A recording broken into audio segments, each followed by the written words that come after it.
Now, an arrangement which will see a new company, Miscellaneous International Trading Company, take over operation of the controversial Ameri power plants has been put before Parliament.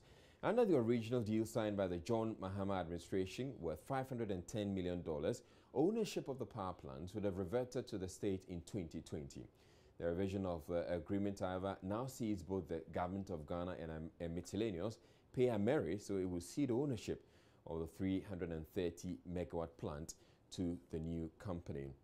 Now, parliamentary correspondent Joseph Opoku Gakpo will be joining me in a bit with the details of this new deal, but the minority in Parliament has been disputing the claim by the ministry, and we will be bringing you the minority's view in a bit.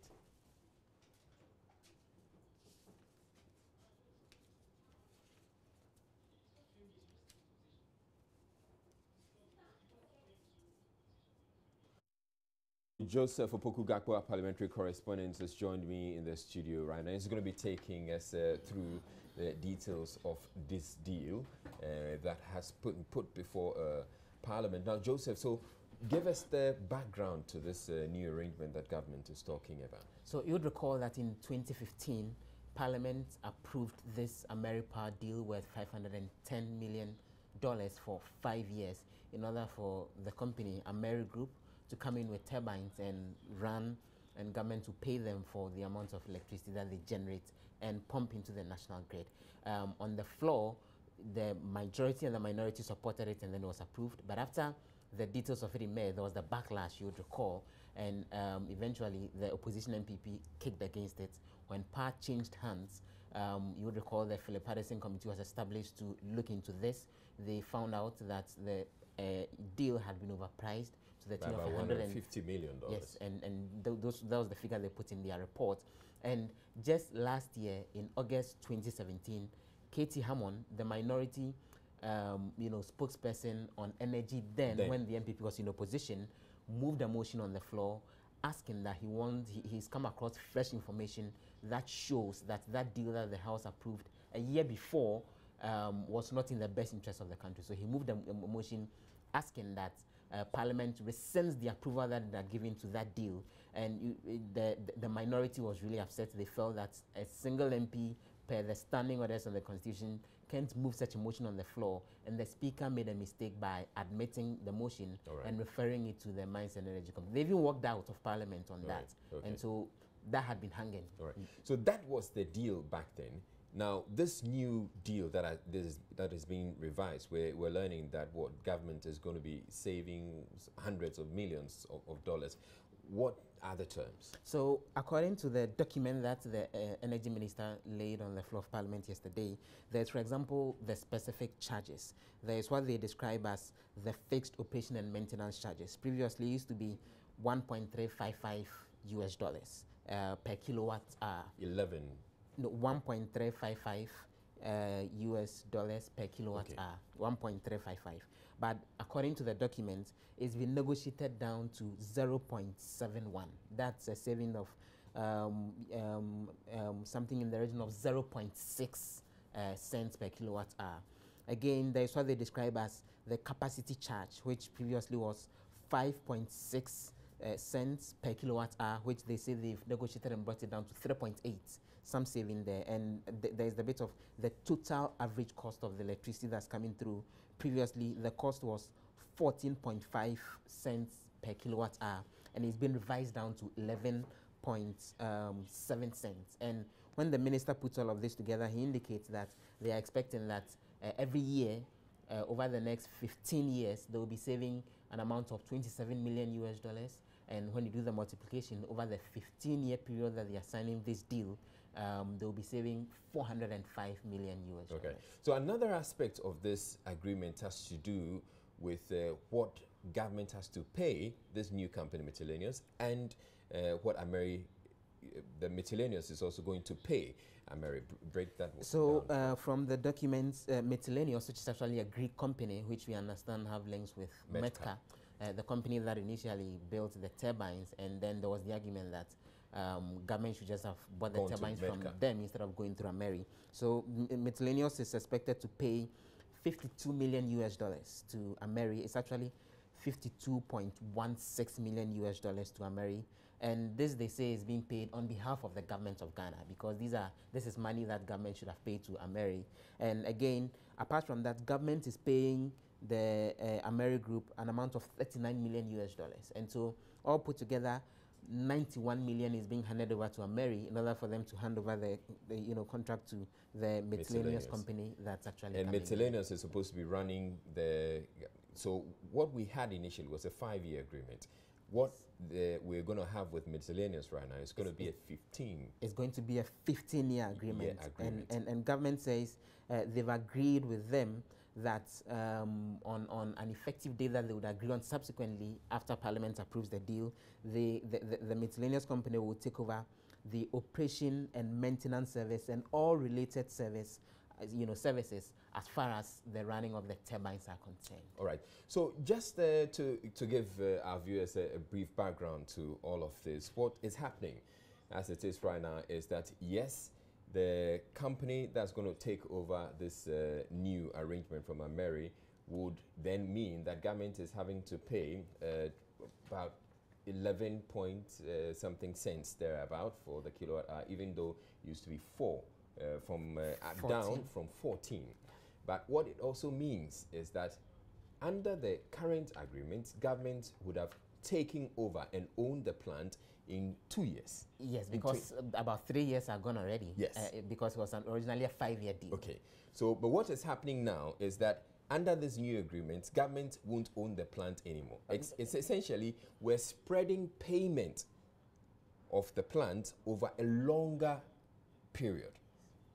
Over a 15-year period. Yes. And that reduces how much we're paying. But then the minority comes in to say that this is not exactly so that's the argument that they are making. So, for example, when it comes to the real cost of the equipment itself, the minority makes the point that they don't expect that when the calculations are done, and this document doesn't capture it in terms of the real cost of the turbines themselves. Government said they had overpriced by 150 million, and so they expect that it shouldn't go anything beyond 350 million. So in their next meeting with the mines, with the energy minister, they say they would want him to tell them specifically how much the turbines cost. And if it goes anything beyond 350 million, they, the minority, will not be supporting approval for this particular deal. And that meeting of the Energy Committee was supposed to have happened today. You understand it's been moved to tomorrow morning. Probably a showdown we can look up to. All right. Now, government claims it will make savings of hundreds of millions of dollars on the new deal, but minority spokesperson on energy, Adams Mutawa Kilu, is disputing this. He's demanding from the minister evidence to back claims the new deal is cheaper than the original one, or they will reject it. So they have renegotiated.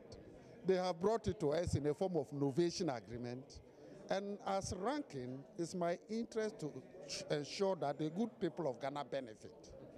So we'll go through the document critically, put all the concerns we have before the minister to answer, and then we take our decision as minority either to support it or not. Okay, but from Kedri look, will the good people of Ghana benefit eventually from this new deal compared to the old deal, which your colleagues on the majority side say was bad, which is how come they want a revision?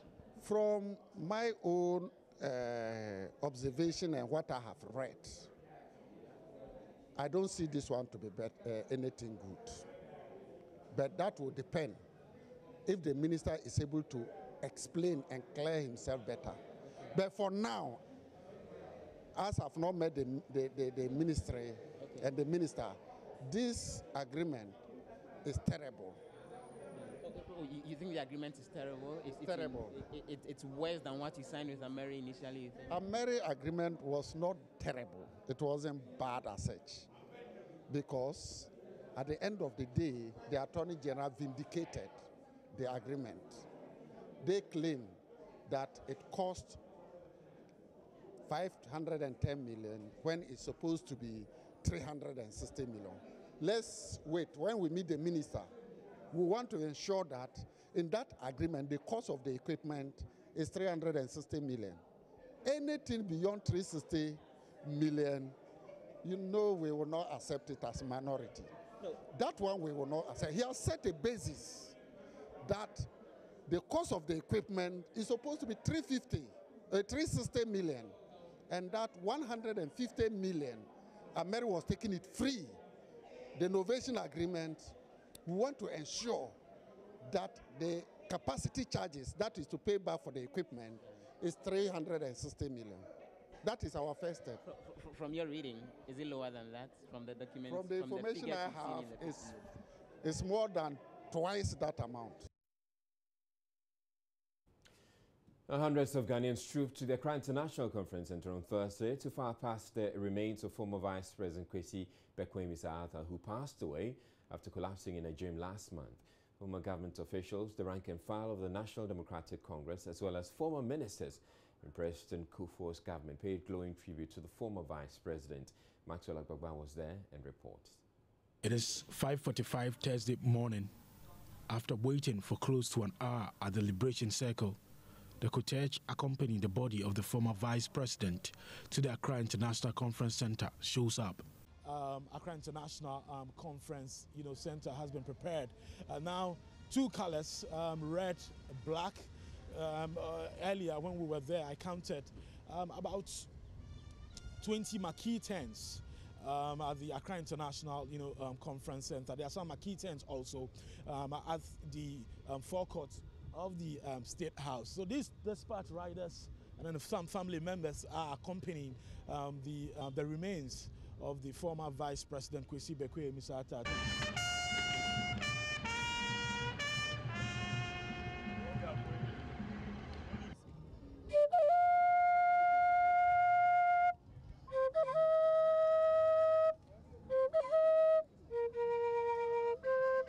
Five men are standing very close to one of the giant pictures at the entrance of the conference center.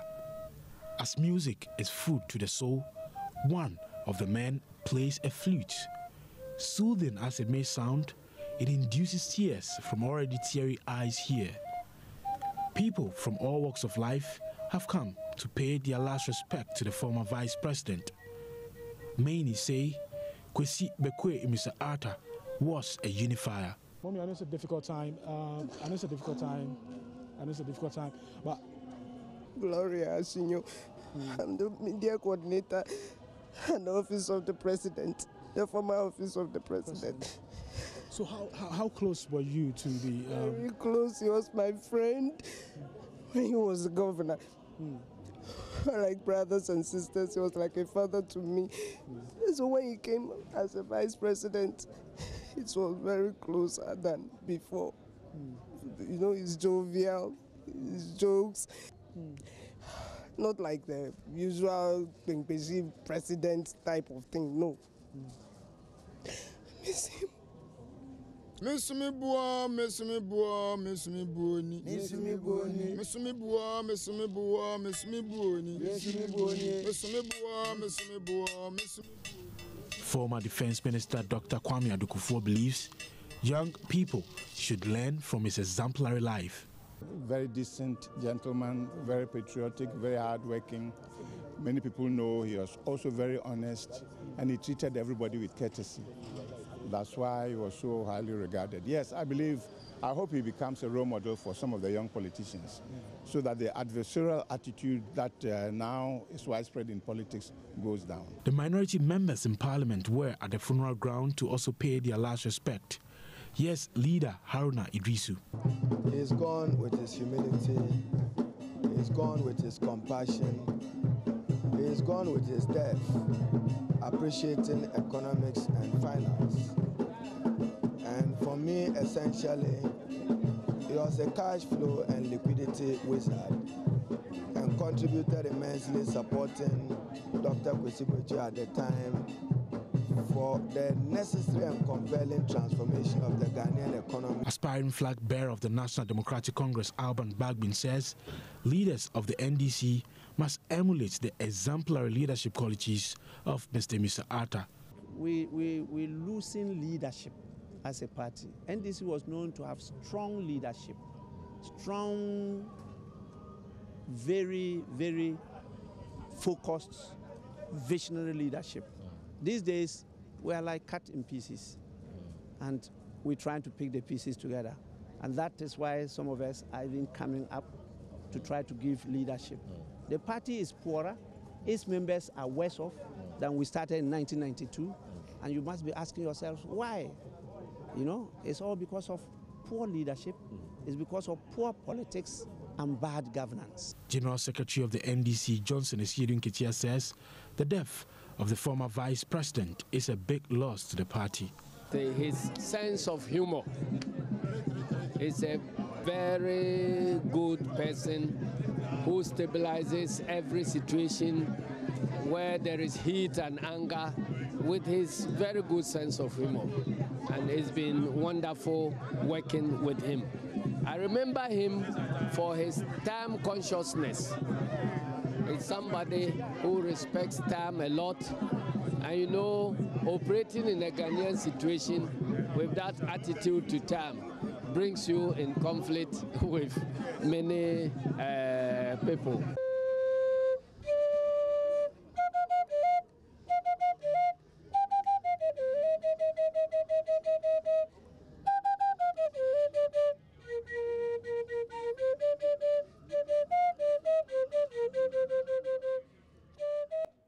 Let's go over now to the Accra International Conference Center where my colleague Komla Adom is standing by. Now, Komla, what can you report about the funeral? We know that arrangements have been put in place for the funeral itself tomorrow. Well, Israel, if you're asking what the preparations for tomorrow are, well, yes, we are told that tomorrow at about 6 a.m., the body of the late former Vice President, Kwesi Bekwemi Saratha, will be laid again in state at the forecourt of the Accra International Conference Center. And this is exclusively for His Excellency the President, Vice President Dr. Mahmoud Bawumia, Council of State members, other security chiefs, to file past and pay their last respects. That will be from about 6 a.m. till about 8:30 a.m. thereabouts, when the caskets will be closed. And after that is done, the church service proper will begin, still at the Accra International Conference Center. And so the arrangements, assisting arrangements have been made. Security is obviously on high alert. A few minutes or hours ago, I saw the caskets driven out of the Accra International Conference Center to be returned at dawn tomorrow for the continuous funeral rites for the late former Vice President. But where I stand at the moment is the forecourt of a State House, and we understand that concurrently, while the church service is ongoing at the Accra International Conference Center, it will also be beamed live on a screen that has been mounted right here at the forecourt of a State House. Also, sitting arrangements have been made for the spillover of mourners who will be expected to grace the occasion. We're talking about members of parliament, we're talking about politicians, members of the clergy, entertainers, ordinary Ghanaians, and people from all walks of life. And this particular area has been reserved to account for the spillover of people who are expected to throng the Accra International Conference Center for the funeral rites. Israel, also, we are told that after the church service at about 12 noon, he will be laid to rest finally at the military cemetery at Osu. But before that will be done, he will be driven through some principal streets of Accra for Ghanaians to pay their last respect to his memory before he is finally interred. And after the interment, there will be another ceremony still at the Accra International Conference Center while funeral rites are concluded. Israel. All right, thank you very much, Komla Adom there. And Joy News has been bringing you live coverage of today's activities, and we will continue to bring you live coverage the whole of tomorrow. So do stay tuned to the channel. Now, the family of the late Ghanaian politician and economist Joseph Henry Mensah has held a solemn ceremony at his residence in Accra to commemorate 1 week of his passing. Mr. J.H. Mensah passed on last week at the age of 89. The Gold Coast, born on October 31, 1928, and a founding member of the New Patriotic Party, died last Thursday at the 37 Military Hospital, where he had been on admission for some time. President Akufo-Addo and Vice President Mahmoud Bawumia were among the many who attended the 1 week observation of his death. Here are excerpts.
We're taking a break here on Join This Prime to bring you business news, but still ahead in the bulletin. The police officer who was captured on video brutally assaulting a female customer of the Midland Savings and Loans Company has been remanded to police custody by an Accra Circuit Court after he pleaded not guilty to the charge of assault.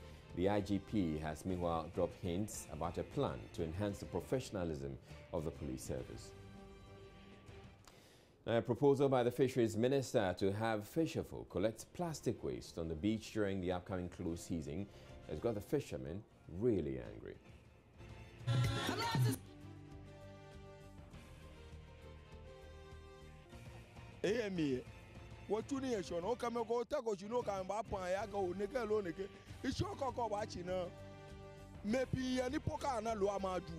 This is the work of AMA.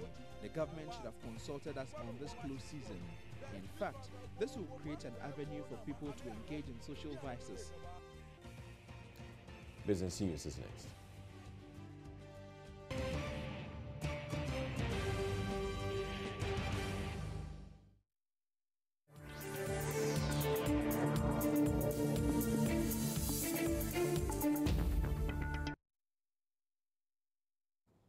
Time for business now. Good evening and welcome.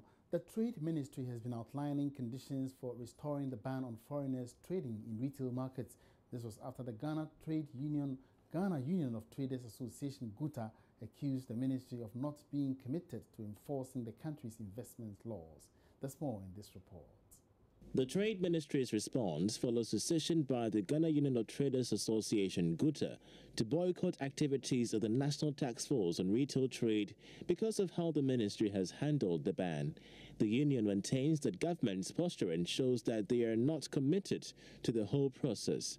But speaking to Joy Business, the Deputy Minister of Trade rejected these arguments that government is not interested in protecting the lot of Ghanaian retailers. He's, however, been outlining conditions that would result in restoring the ban. Traders have every reason to be concerned.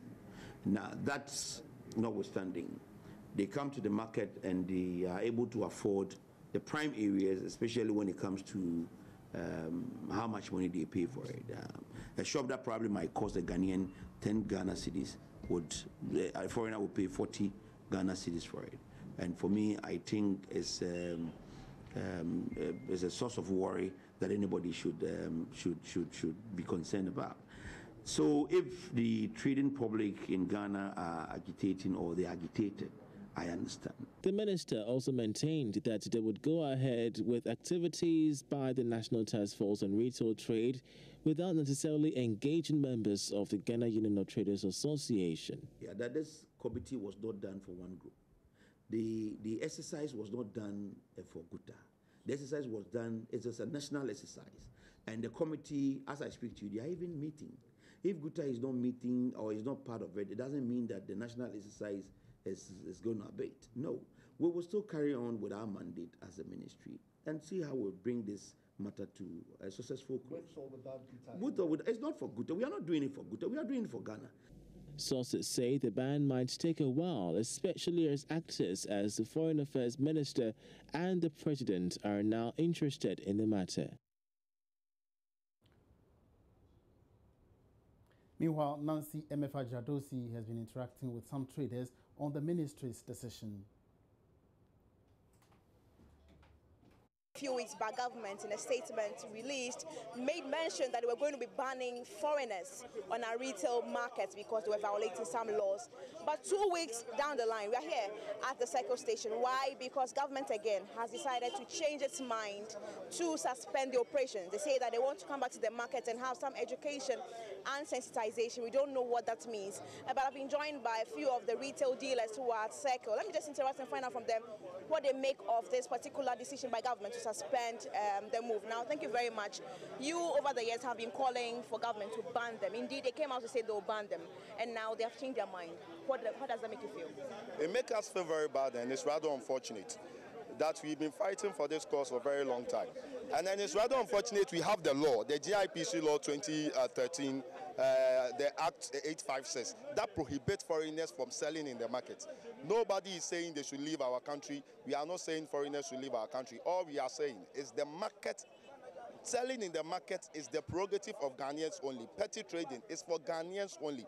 And with the kind of thing that they are doing in the market, you'll be worried about the kind of thing that you are doing. See, they have show glasses, which they sell, fake phones. They wholesale it to us, and they sit on these same show glasses and they retail it to us. How do you expect the Ghanaian to sell? Tomorrow we are locking up our shop. We are having a sit-down strike. We are not selling tomorrow just to protest against the government. After tomorrow, Monday onward, we advise ourselves. Because our buying person will be ye casa die can ye ne any buy. It is a untie casa die. And say person to every summer wako. Because why? Me that's the main one. Me vote to my MPP say obeba no why the why my pedia. So unti me there oba come back because ni some person say we do Nigerians ni say na foreigners Ghanaians no. Over 30 million population. Nigerians or foreigners they are about 4 million. And 2% of them say there. And then you say no. Into also with them. Law we see 27 years dead now. I don't know what is our dream. Yeah, the bay juma. 27 years the bay juma. Corona the aba. Deputy Minister no kai or some man you. Yeah, the bay juma. Law ni juma to yen use law. Ghana musi law na yen wuchire no. Ti say law na ba mu enfe juma. Yen na ajia to say the bay juma. They have all made the same concern, the same thing still running, that government gave them 27. 27th is tomorrow, and so they will make sure that they enforce whatever they do. Pacho Pedase. Now we are going now. We'll continue to monitor the situation and bring updates.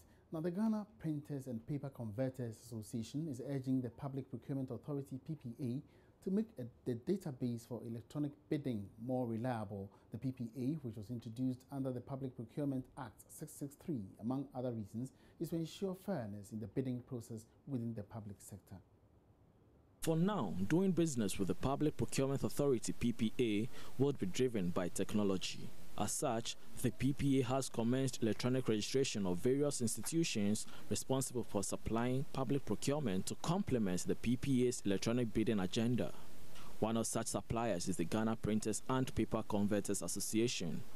Speaking to Joy Business after the registration process in Accra, President of the association, James Apiabe-Ekong, lauded the PPA and called for stringent monitoring of the process to prevent any avoidable setback.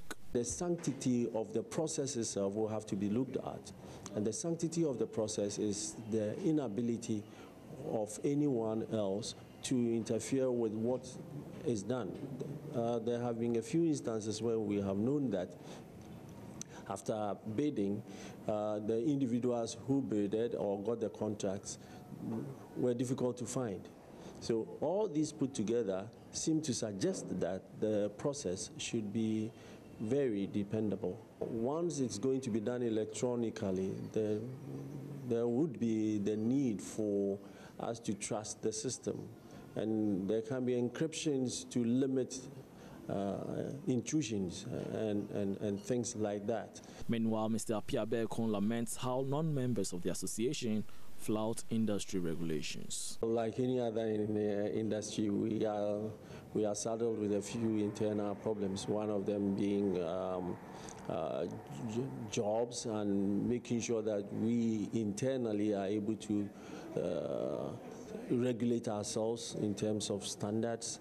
We are making sure that our set standards are adhered to. We also are very much in tune with how people who are not under any authority, who do not belong to any association and the like, who produce books or materials that are substandard, and because they do not belong to any association and there is freedom of association, it's a bit difficult to regulate them. Bismarck Ausa, Joy Business. The MTN IPO closes next Tuesday, and fund managers are optimistic of good returns. The latest to express interest is SAS Fortune Fund. We have been asking the manager, Anthony Debato, why the firm is interested in participating. The IPO for MTN is closing on 31st July, which is Tuesday. We expect that it's a good company. I don't have anything really bad about the company. It's good, and those who want, we've done an analysis. We think that it is good. It's a good investment. Just selling about 35% to local market, and that means that the original shareholders are still holding on to the chunk of it. So of course, if it is something that is bad, I'm not sure they will sell it to us. We've done our analysis, and we believe that it's a good stock. It's a good company to invest in, so we can invest in, and we would also push some money into it. Okay, but are you not fearing any mad rush because it's going to be the last days investors? In terms of fund management, because obviously if you go in on the first day, the money will be kept in an escrow account. So for cash management purposes, fund management and funds like this will go in from this week and perhaps settle on the last day, perhaps. So that's what exactly we're going to do. And that's business on Joy News Prime. Many thanks for watching. My name is Emmanuel Abuaji. Have a good evening. The Supreme Court has given the General Legal Council the green light to organize entrance examinations for admission into the Ghana School of Law. This follows the dismissal of an application for an injunction filed by US-based Ghanaian lawyer Professor Stephen Kweku Asare. Professor Asare in June this year dragged the General Legal Council to the Apex Court, alleging they are in contempt of court for failing to obey an earlier order of the court which held that there is an entrance examination and interviews organized as requirements for admission into the Ghana School of Law is unconstitutional.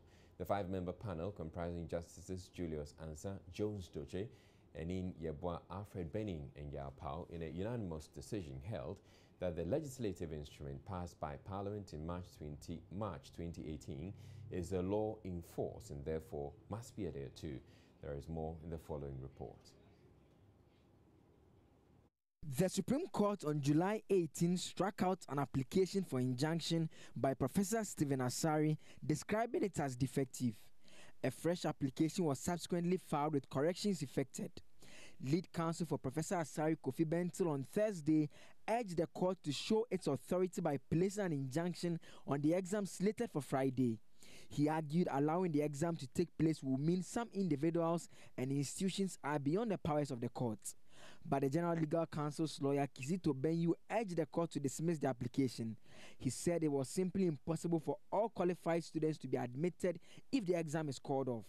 He further explained they are in touch with various institutions to ensure that they make room to administer the professional course. This, he maintained, should be done progressively, urging that the GLC must proceed a step at a time. The five-member panel in a unanimous decision held that no alternative arrangements are in place to ensure that students receive instructions if the injunction is granted. The courts further held that GLC stands to suffer more since it had long planned and advertised for the exam, which is set to come off on July 27. A member of the panel, Justice Jones Doche, was concerned about how opening up the law school could compromise quality. He said, quote, "It will be a joy to have the frontiers expanded, but you must ensure that standards are maintained," end quote. With the injunction out of the way, students who have registered for the exams are to show up at the appropriate venue to participate. The police officer caught on camera brutally assaulting a female customer in the banking hall of Midland Savings and Loans was put before court on Thursday, charged with assault. A video of Frederick Amano pummeling patients Osafo for refusing to leave the banking hall at the East Legon branch last Thursday sparked outrage on social media. Lance Corporal Amano was arrested and subsequently granted bail. He pleaded not guilty to the charge of assault despite the overwhelming evidence captured on video. Here are some facts of the case as presented by police prosecutors to the Accra Circuit Court. So the complainant is Patience Osafo. She's a property trader, resident at Shiashi, And the accused person is Lance Corporal Frederick Amano Goji, alias Scala.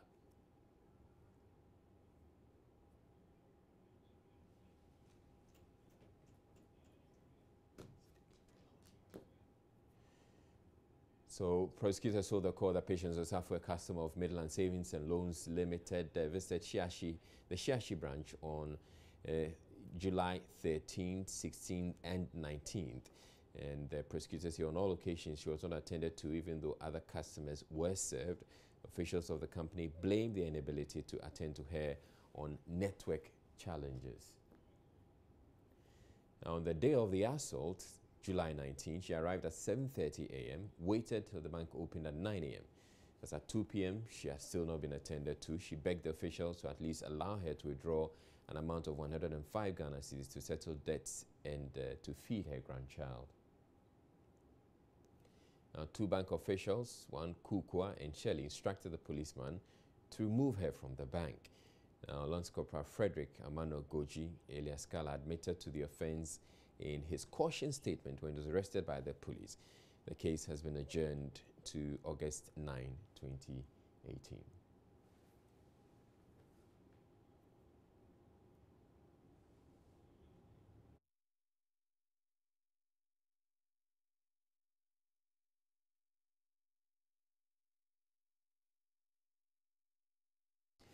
Well, the Inspector General of Police, David Asante Pietu, has hinted the Ghana Police Service may soon make a university degree the minimum qualification for recruitment into the service. This, he said, is part of the new strategies being discussed to cure the perceived lack of professionalism in the service. His comment follows recent developments which have seen the service making the headlines for all the wrong reasons. In many jurisdictions, police malfeasance are normally tried by independent bodies, for obvious reasons, so that people will see the transparency in the investigations of the matter. So it does not surprise me at all. Maybe in future, that is the way we should go. And it will make every police officer sit up and be professional in the way we do our things. It's interesting to hear you make that suggestion. Is that an indication that you don't have much faith in the investigations that are done internally by police? No, not at all. I am saying that for obvious reasons. Immediately when this thing occurred, there was this outcry. We don't want the police to do it. Yes, that is the natural way for every human to respond to such incidents. But if we have an independent body trying a matter like this, I mean, it's a win-win thing. Yes, both parties will accept the outcome. It's a busy and major route that connects motorists to many communities like Hayimensa, Ebrio, Yarifa, Dodoa, Pantang, among others. For a stretch of road like this, you would expect that well-functioning traffic lights are installed to control the flow of vehicles. Well, the reality is all three traffic lights in the enclave do not work. As a result, accidents at the SD intersection on the Medina Bri Highway are common. For Joy News Agenda, focusing on dysfunctional traffic lights, Beryl and Estina Rischa visited the area and filed this report. Call it a death zone, and you wouldn't be mistaken at all. Only the boldest drivers go through this Adenta SDA junction stretch. This is because traffic lights here have been defective for months, and accidents at the intersection are a daily ritual. For the past 3 months, it's been on and off. They'll come and fix it in a day or two, then it goes off maybe the following day. The only time motorists and residents heave a sigh of relief is during rush hours, in the morning and evening, when personnel from the Adenta MTTD direct and manage traffic at this place. Across the road is a school and a taxi rank. Also close by are shops and food vendors. A corn seller, Gifty Enchi, shares with Joy News the nightmare they have to live with as a result of the malfunctioning traffic lights.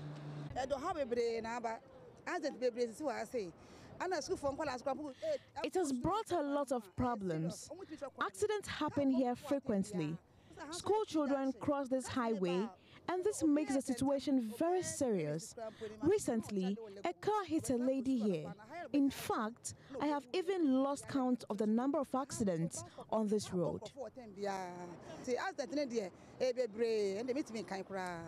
Some residents here attribute the situation to a faulty electric pole in the area from where power for the traffic light is tapped. Amidou operates a shop and he tells us they have lost count of the number of accidents recorded as a result of the defective traffic light. We've been telling the authorities, but up to now, there's no any action. But recently, one of our guys here told us there's a problem at the ECG, one of their poles, where they tap the light from. So we went and checked, and we even called the Adenta MTTU commander to come and check, and I think he came and checked, and he said he will call the ECG people to come and rectify it. But as at now, it's so that as for accident, almost every 2-3 days, accident happened here. Everyone, including this pupil, is scared about the situation. A car has knocked my teacher and my friend here. On Tuesday, the 17th of July, some personnel from the Electricity Company of Ghana, in the presence of the MTTD officials, arrived at the scene to fix the traffic light. The foreman from ECG told the Joy News team the situation would return to normalcy.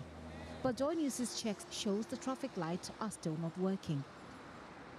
The problem actually is not from ECG, but the traffic lights, people lay the cable here, and I don't know who people who came to, dig the gutter, and they punctured the cable. So that causes the cable to bend. But ECG just came in to work on it so that the traffic light will be working. So how soon are we to see the traffic lights? I'm working on the issue. As you are seeing, I'm working on it. I've connected the cable. I'm putting the fuse. My men are coming, bringing the operating rod so that we bang the fuse. So when we bang it, the power starts flowing. So from our end, if the power flow and the traffic light is okay, it must be able to work. For now, residents and motorists will have to wait to see if the dysfunctional traffic lights at the Adenta SDA junction will ever come back to life. Beryl Ernestina, Richter's report for Joy News. We're taking a break here on Joy News Prime to bring you showbiz, but still to come in the bulletin.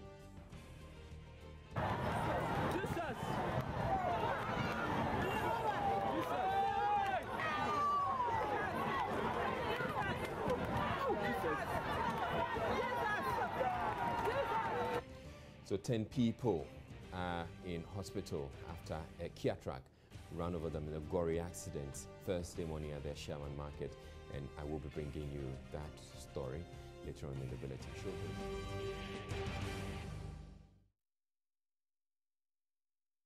Education Minister Dr. Yao Osei Educhum says about 19,000 teachers were recruited at the inception of the free SHS implementation, whereas the service is looking to recruit 90,000 more. He was responding to concerns that teachers will work double shifts on the double track system to be implemented from the next academic year.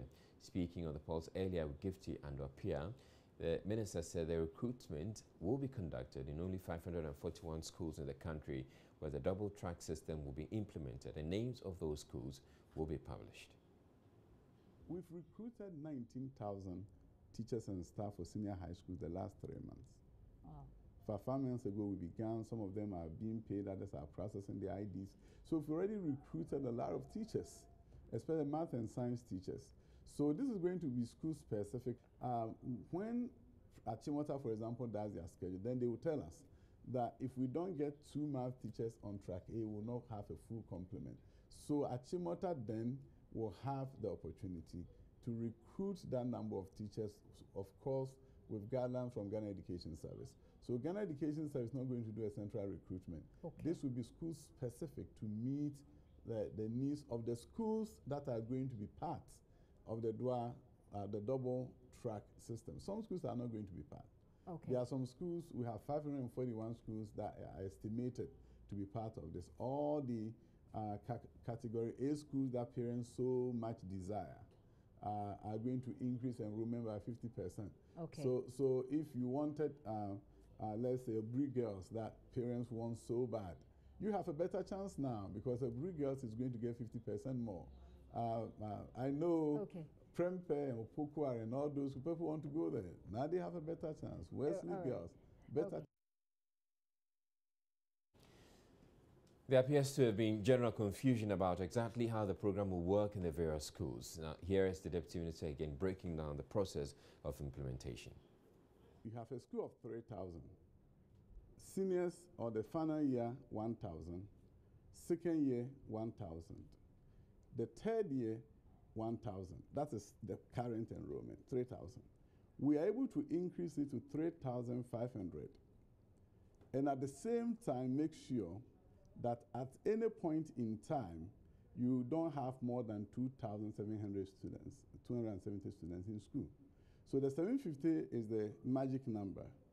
That is why with the 1,500 from one student, you divide them into two, 750 each. The first group, that would be what we call track 1 or track A, will begin school with Form 2, Form 3, and themselves, of course. So at that time, you only have 2,750. And the question will be, what is happening to the other half? Which is a legitimate question to ask. Now, the other half will have a front-loaded vacation. So even though they have not started, their vacation is front-loaded. So they have already, 2 months. So they go for orientation. Yes. Okay. They go for the orientation, get their prospectus, and they have 2 months to prepare to go to school. So in a way, you have front-loaded their vacation. This is because we are starting. When they do the cycle and they go to Form 2 and Form 3, you won't see it as front-loaded because it will have come at the end of the academic year, and then they get their vacation. So essentially, what we are seeing here is that the 750 students begin, track A of Form 1 begins and go the half of a semester with Form 2. When they get to the mid-semester, they do their mid-semester exams, and then they have a break at that point. That's the first group. Okay. When the first group is doing that, when they do that, the second group now comes in at the point where the first group has done their mid-semester exams, and they continue from there to do their full semester of 4 months. Now, kilos of tilapia fish from an aquaculture project in the Nabdam district of the Upper East region are being shared among the workers under the project due to lack of market for the fish. The aquaculture project, which was started by a non-governmental organization known as Result, in partnership with the Nabdam District Assembly, has thrived. Unfortunately, there are no buyers, and therefore managers of the project are often forced to share the harvested fish among the women who work there as their payment. Joining News Upper East correspondent Albert Sori has more on this story.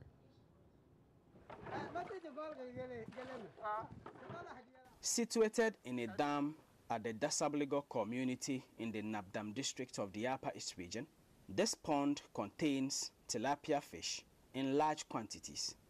It is an aquaculture project funded by an NGO known as Result and managed by the Nabdam District Assembly. According to District Chief Executive Agnes Anamo, the project has thrived beyond expectations. In all, we were all doubting. We said, how can we get fish? Because we were doing it the local way, to come in with the net and harvest. But this time they came and gave us a technology. That is what we are seeing here. We have tilapia in Nabdam, and today you will see how they cook it out. To demonstrate for our cameras, the workers here harvest some of the fish. Yeah.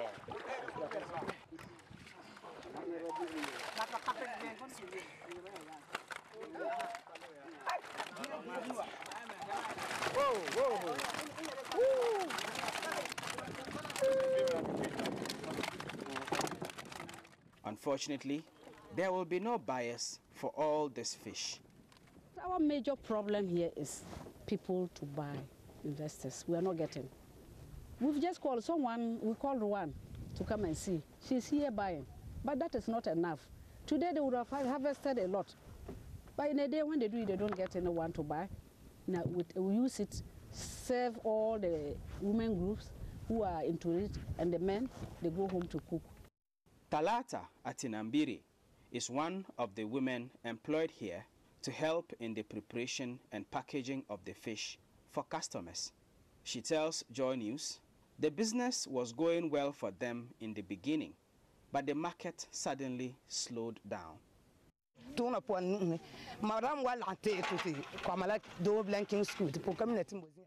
We could make money from that to take care of our children and cater for their needs in school, but we don't get any customers. Our only benefit now is we take some of the fish home to prepare meals for our families. So we are using this medium to tell everyone out there interested in buying tilapia to come here, she says. A kilo of tilapia here costs only 13 Ghana cedis, whilst one roasted tilapia costs at least 20 Ghana cedis in the restaurants. For the assemblyman of the area, restaurant operators around the Upper East region could make lots of profit if they came here to buy the fish. Because this is the original one, devoid of any chemicals and very, very nice for consumption. So, but here's the case, when we harvest this tilapia, there's no ready market for it. And at the end of the day, we have to share it amongst those who are working here, the women and some of the men who are doing this job. Meanwhile, the result has done it very well, but coming to our aid. As a result of this intervention, a whole lot of women who will always run down to the southern sector to look for greener pastures have remained here and ready to work. So, what do you think happened to the tilapia that was harvested as demonstration for my camera? Well, your guess may be as good as mine. From Dasabligo in the Nabdam district of the Upper East region, Albert Sorry, Joy News. We're saying with fishing, some fishermen at Teshi say they are angry and feel insulted by a statement by Fisheries Minister Elizabeth Afule-Kwe, which she says, or a proposal where she says they should consider collecting plastic waste for sale as an alternative source of livelihood. They are vowed to fish during the close season and are daring government to arrest them. The fishermen want the minister to immediately apologize for offensive advice. Jojo Kobna has more. A slow fishing day at Teshi. After over 12 hours of fishing, their catch is disappointing. But they have another worry, the closed fishing season, which starts in some few days. How to survive in August weighs heavily on their minds.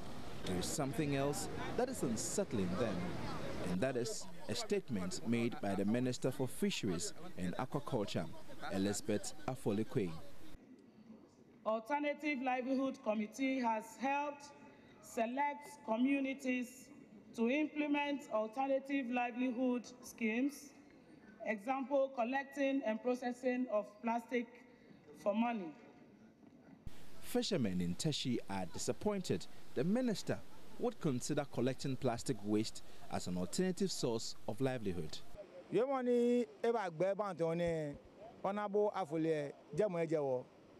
Ejewo agbodenche nwotesi ma wona bu wiemo wawa alage nugo ne na wa chi wona anyogumene meme yue wa si won ko government fuda wo ga ne futu mi awo ejinogo ne na wa wa no nye nyemu nyema kala bele ngo after we kun wa lo aga binin ta sine ngame ko me nu mona kan yo simi mo musu ni waga tuni mo go yin edwe mo go yin ete mo go yin nu nu ofin sangwa na ochu na lo wo anu tumo po ochu wo gege ne mba mi be no ko tun be ewowo chuaila skelo abu wo skelo agebe ke won roba is mo be skelo eju nu won tuni nu won naska nu wo ke won ngama ke wo bi na gbe ke won yen ke won kro roba is mo be je skelo eju wo ha roba wo teti mo ke wo ha roba o won yon lo azasi ona bo afole etamega ni me namba amitewu ensango insomie yenuwa ame lo ba na kwakwele si wante na ngekwele dan le wote sku ye ni ateye no wule me tabaje wo mba to no ya asku wo ya wero ko musumbi no wo se gona ma tun pa ni ba to no aga attention potesi wo e home aga attention e ga wa lo ba ni wo tafache ona bod bebule be yi. Some have vowed to fish during the close season, daring government to arrest them.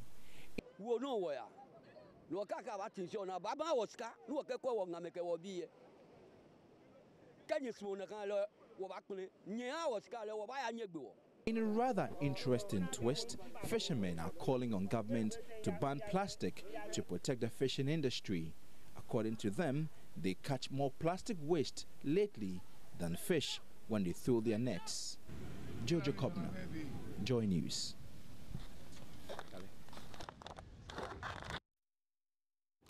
At least 10 traders are receiving treatment at the Tema General Hospital after a Kia truck ran over them in a gory accident Thursday morning. My colleague Justice Bedu has just returned from the scene of the accident in our report. This is the gory moment a Kia truck ran over traders hawking in the Ashaiman market. In the chaos, the men and women around in a desperate attempt to rescue those who may have survived.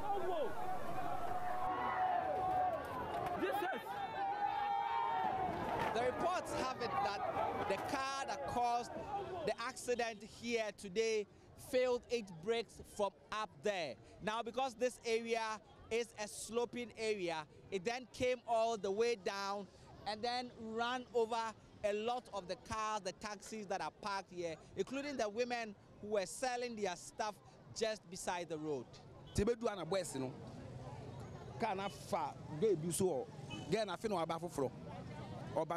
Sister be talk palawa.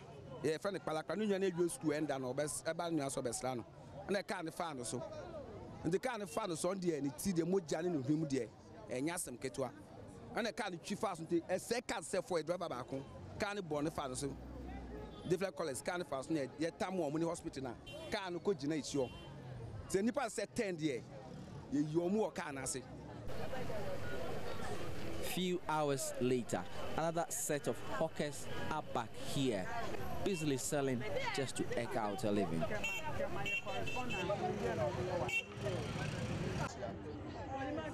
Many onlookers have arrived at the scene of the accident, watching viral videos of the carnage in shock. 10 people are reported to have been sent to hospital from the accident, and many others unaccounted for. This woman's yet to find her 15-year-old cousin, who she fears may have been caught up in the accident.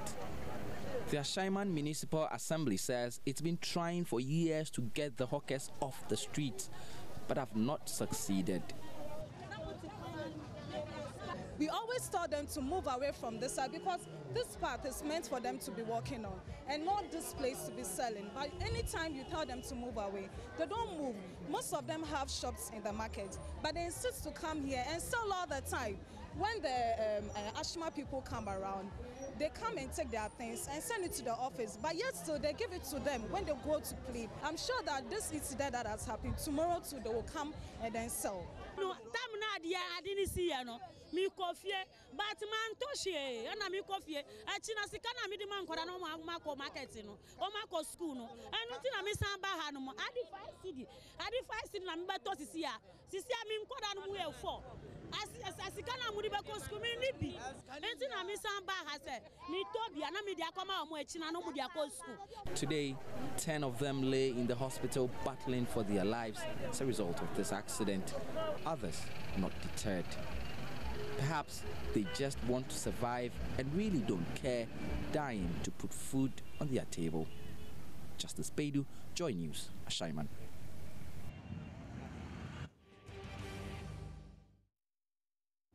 And in the airlines, hundreds of Ghanaians have paid their last respects to the Vice President Kwesi Misartha, who died. The former Vice President Kwesi Misartha, who died last month. Government seeks revision of controversial American power deal, it says, would save Ghana hundreds of millions of dollars. The minority is, however, disputing the claim. The police officer who was captured on video brutally assaulting a female customer of the Midland Savings and Loans Company has been remanded to police custody by an Accra Circuit Court after he pleaded not guilty to the charge of assault. The IGP has meanwhile dropped hints about a plan to enhance the professionalism of the service.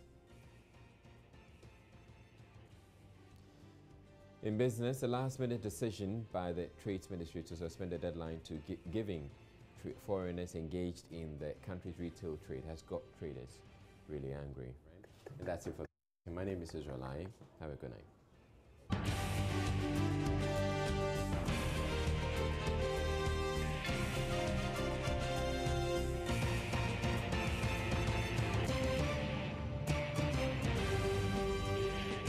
This is Joy News.